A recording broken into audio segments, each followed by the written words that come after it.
Good morning, all.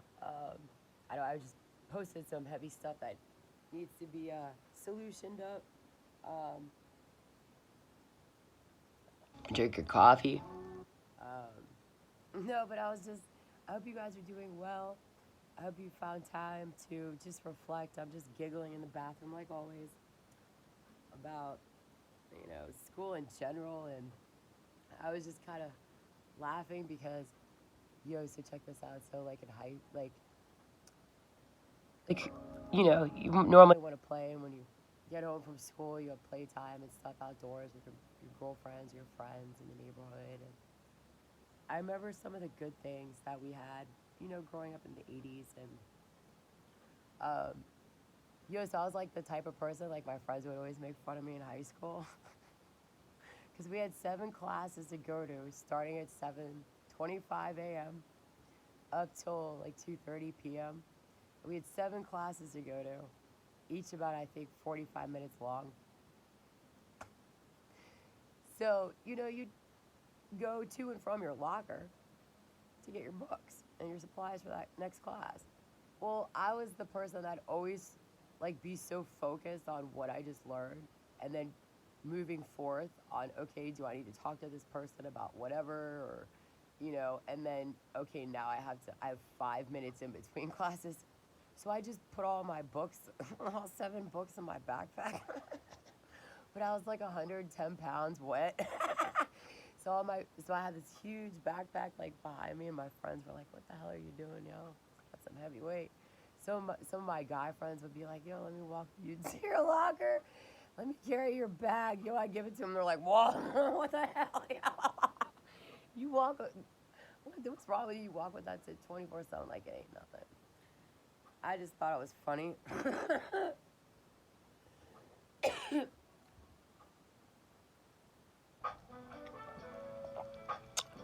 The time that we had a I had a chemistry teacher, Dr. Varga, one of my favorite teachers in high school, and Mrs. Obernick, my history teacher, because she'd tell you the raw deal about the history. She's like, that's actually not what went down.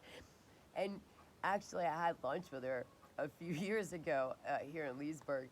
It was really nice to see her. Wonderful lady, very wise. Um, she was funny too. Her and Mrs. Evans, my government teacher. She was funny, yo. I remember this one of my classmates in government class had fallen asleep. They had expanded the school junior and senior year. They'd put like trailers out in the parking lot in the back for us to go to class in, and I'm like, whatever. Because they had like what you call the tech department in the school, so you were given the opportunity to learn a trade like auto mechanics or beauty school or graphic design, things to just, skills to learn, silk screening. Um, and it was just funny. Where was I going with this story? There's just specific teachers. My government teacher, like, this kid fell asleep in the class, and he was like this, and he had like a button down. He always dressed very nice, like a collar shirt, button down. And she like poured water on the back of his. I was like, he woke him up. I was like, oh man. And I remember at one point, it was very traditional back in the day to start school off in the morning, and they would get on the announcement and say the Pledge of Allegiance. Yo, and I was the kid that was always like, one nation under God, and that's it. The rest I kind of left out and just didn't say out loud. And then some of the teachers were like, "What the hell, Heather? You're supposed to be saying." I'm like, "I said what I needed to. Thanks." And then the government teacher, like, she literally heard me stand up and just say, "One nation under God," and she was like, "Oh, cool." She was like, "Oh no, she's a very, very uh, modern lady, I guess you'd say." And yeah, and I'm just reflecting on some of the teachers that I've had that have taught me so much. Dr. Varga introduced me to chemistry just as well as my grandfather has. My grandfather was a chemist at a professor, literally a genius, discovered a derivative of Teflon, and was experimenting with all this other stuff that he kept under wraps of inventions and stuff that they later found when he crossed over that my dad had to go through, and the government was like, we need to confiscate this stuff. And I'm like, yeah, right, dude. I'm like, Grandpa was smart, yo. You better bury that stuff, Dad. I said, oh, watch out now. And it's interesting because my grandfather's old business partner that he was in the lab with stole his formula. And then basically gypped my mom's family and my grandfather of what was owed to them because it was his discovery. With that being said, at the same time, had they been given that money, they would have moved to they would have lived in a different place other than Amityville, New York, yo. And therefore, it had to happen that way because my parents met in high school. My dad grew up in Manhattan as Jewish and moved to Long Island and met my mom, who was raised Catholic, and they had 8 kids. And my dad grew up in a household where his dad crossed over because a drunk driver hit him, and my dad was 10 and he was the oldest. So it was just him and his brother and sister and my grandma.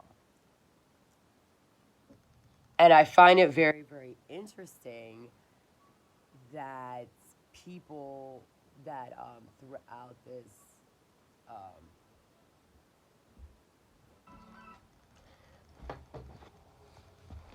um, the way my both sets of my grandmothers dealt with things, and my dad's mom was very much so.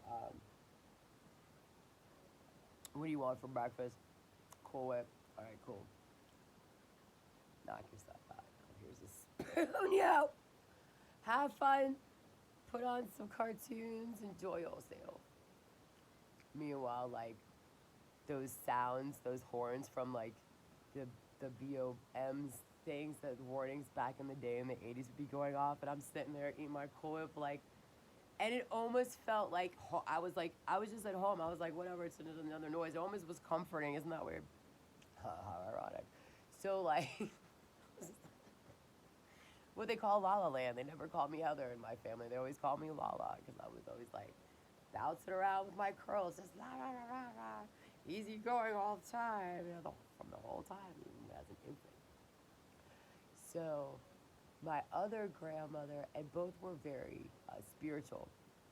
My other grandmother, would go to, I'd go with her to Catholic mass and pray. I'd be like, Grandma, I don't have any money. She's like, here's $1. Put it in the thing. Because she knew I loved it. And I never went up. I went up once to like get the wafer thing, and I was like, that was weird. I was like, it wasn't for me, but I was like, wait, what do we do now? I'm like, well, why are we kneeling now? Why are we standing? And then my mom, like my grandmother always was cool about talking about this stuff. But then my mom would be like, you're not supposed to ask questions. I said, well, why not? I said, yeah, pretty sure you are. So we were always like cracking up because like the pastor would say something, but their microphone was all muffled, and it would be like, and then they're like, and now we, and I'm like cracking up, trying not to like bust out laughing at church. One day we all went, and so I'm looking over, and my sisters are laughing, and my mom's like, oh my God, like her face is red with like holding it in. And I'm like, what? I was like, what did the pastor just say? So with all due respect, I'm just like, try to respect, I'm like looking over, I'm like, so we get out to the parking lot to go back to the car. Yo, I asked so there's all these people walking behind us to their cars. And I asked my sister, I said, what did he say? I said, did he just say that Jesus was incarcerated? And she goes, no, incarnated. And I was like, oh my God. So the lady behind me like slapped me on the back and went, "Oh my God, that was a good one." They all busted out laughing. I was like, "Well, what the hell does this mean?" Because I didn't know what either word meant, and I was like, "What the hell?" And my sister goes, "No, he didn't go to jail. Like, what the hell?" I thought that shit was funny. I was like, "I don't know what this guy's talking about. What the hell?" So, but in the meantime, we all had a good laugh about that stuff. Anyway, I just was reflecting on different forms of education, and it's funny. Life's funny. I just thought I'd throw that out there. And I hope everyone's having a good day.